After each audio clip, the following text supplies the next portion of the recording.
Ursa and I first met via a friend request on Facebook. I was a beta tester, or we became friends, of course, and then I was a beta tester for her first positive intelligence course earlier this year. Ursa lives in Wausau, Wisconsin. Did I say that right? Wasa. Wausau. Okay, I thought I might not get it right. Um, Ursa's greatest passion is journeying alongside others to uncover and embody their life purpose. We all have unique gifts, abilities, and life experiences that point toward our purpose. When we are on our own purpose path, we are most fully alive. Catching the spark of her own purpose is what pulled Ursa from a deep depression 6 years ago. She encourages, equips, and empowers others to live their purpose through one-to-one mentoring, small group programs, and workshops. You can find Ursa at ursaswensen.com and on Facebook at Ursa Swensen Mentor. Once again, thank you so much for being here today, Ursa, and I'll pass the mic over to you. Okay, thank you, Scott. Thanks for putting all this wonderful resources and speakers together. It's our mental health is so important, and I feel it's more vulnerable than ever this year with all the changes that have been going on. And, you know, as I've said, I've personally dipped in and out of depression more than once, and I want to talk more about the time about 6 years ago. And so I was in my mid 40s and I found myself just replaying events from my difficult childhood over and over. And since then, I've learned our brain doesn't know the difference between what's actually happening and what we're playing out in our mind.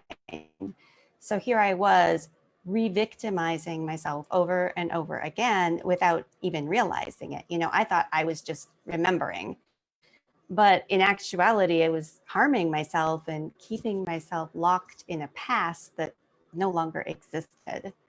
So we have somewhere between 6,000 to 60,000 thoughts per day. There doesn't seem to be a good consensus, but it's a lot of thoughts.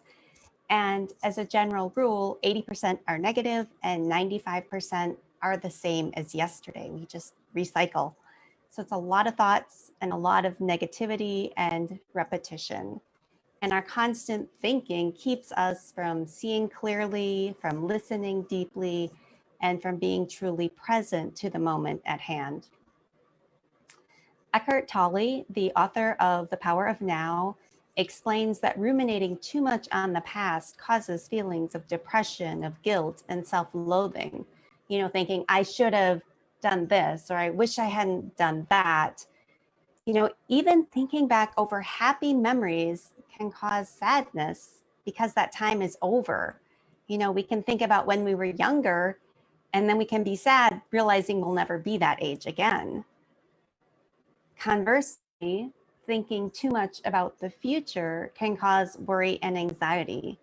So even thinking about positive future events can cause dissatisfaction with the now because we feel the present isn't as wonderful as the future will be. And even worse, if we're habitually living in the future, we don't actually experience and enjoy the positive events that do occur because we're always looking forward to something bigger and better. And all that we really have, all that we can truly, fully embody is the present moment. And Eckhart Tolle says, realize deeply that the present moment is all you ever have. The present moment is the only place where our physical bodies can actually be.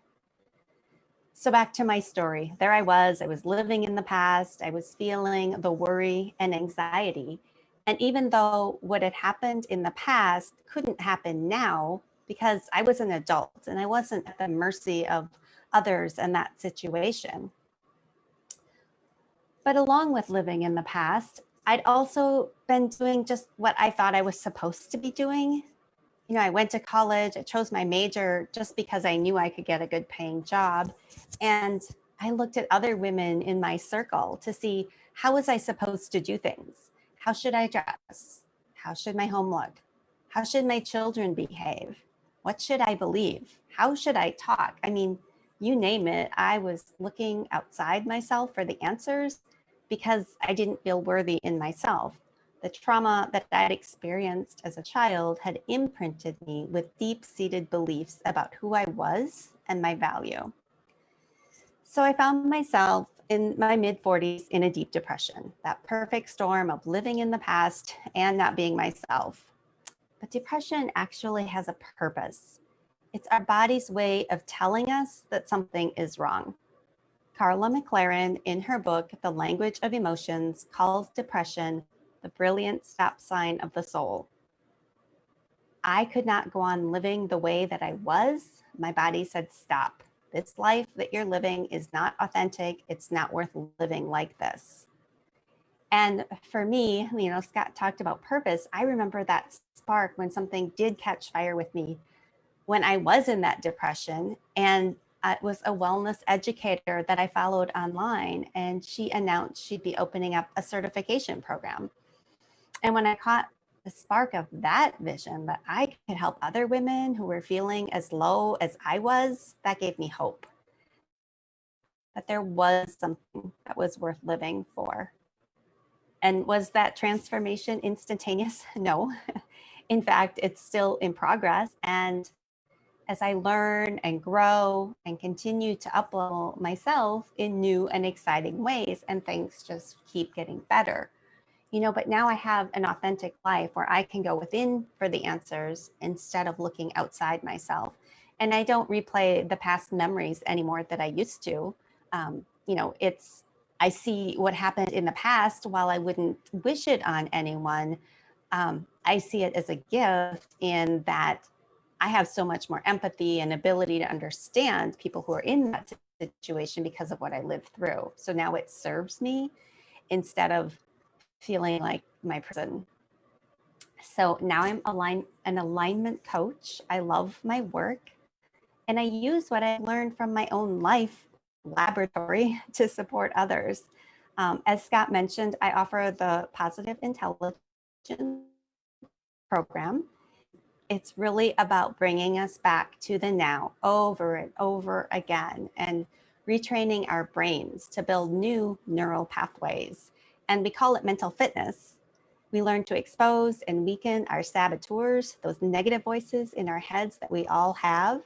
And we learn to strengthen that deeper, wiser part of ourselves, our sage, where we access empathy, exploration, innovation, clear navigation and decision making, and laser focused action.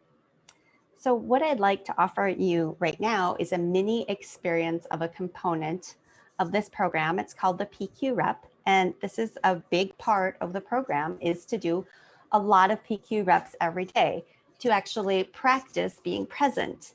And it can be done through touch, through sight, through listening, through our breath. And even 10 seconds of practicing these PQ reps or presence has a positive impact on our body's physiology.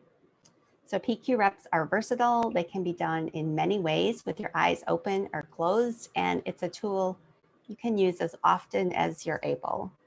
So if you're in a safe space, I invite you to close your eyes, but if not, that's totally fine. You can still follow along with what we're doing, and it's simple and easy to learn. So I invite you to, if you're sitting or standing, just start to deepen your breath a little bit. So you start to feel the air come down into your belly.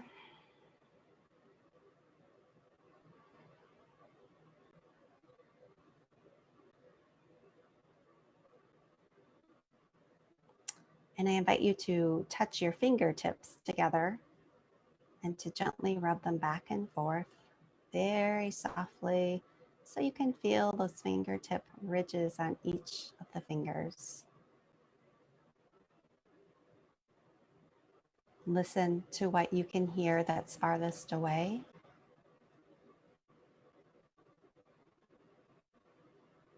And listen to what's closest to you.